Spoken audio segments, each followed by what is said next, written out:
Republicans are in charge of the House, the Senate, and the White House. Right track, wrong track. The majority of Americans, 62% of Americans think the country is going in the wrong direction. 92% of Democrats, no surprise.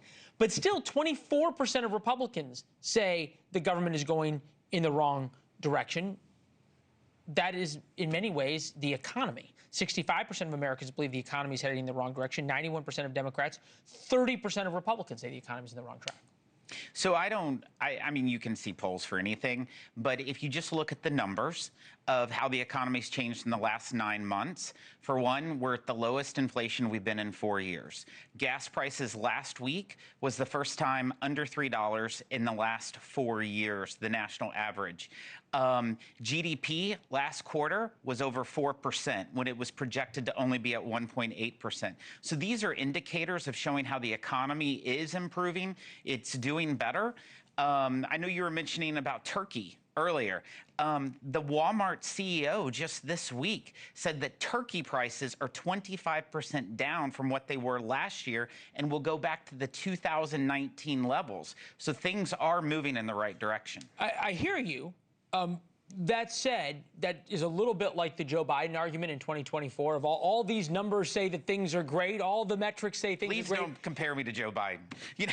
Well, my point being, whether the comparison is made or not, is that arguing that people aren't feeling pain when they're telling us they're feeling pain, and we've done a lot of stories with sound bites from our affiliates around the country saying they're feeling pain, that's not a winning strategy. Well, I'm not arguing that people aren't feeling pain. But saying that the economy is better. The fault of the Democrats. I'm saying the economy is better today than it was during the Biden administration. Of course, the president's only been there 9 weeks. We passed the largest tax cut, nine months. We passed the largest tax cut in the history of America that was passed on July 4th. This is going to provide real certainty and stability for working families and small business owners and farmers. When you look at the farm economy is struggling.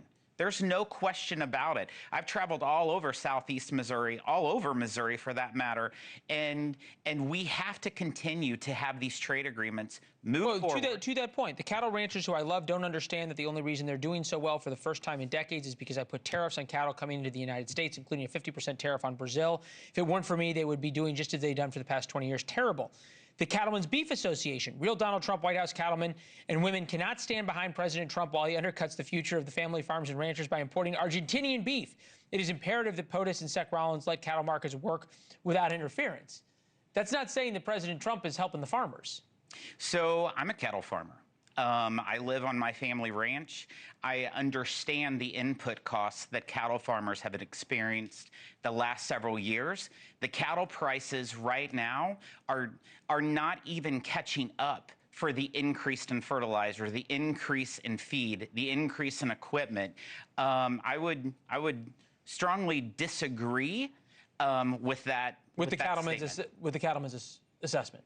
With the Truth Social post that the president. You would disagree with what the president said? When it comes to this, in regards to the cattle farmer, I think that they're not paying attention to the input cost that have been affected. The cattlemen have been working hard, trying to just survive. But you understand how cattlemen, and I'm about out of time, I'm borrowing time because I think it's an important conversation. You understand that fellow cattlemen are going to see that post from President Trump and say, you don't care about me. On my drive here, I got numerous messages from cattlemen. Since I am a cattleman myself, they have my cell phone number. They are not happy. And these are people that have been loyal and supportive of the president, but they're not happy with those actions right now. America first is America beef.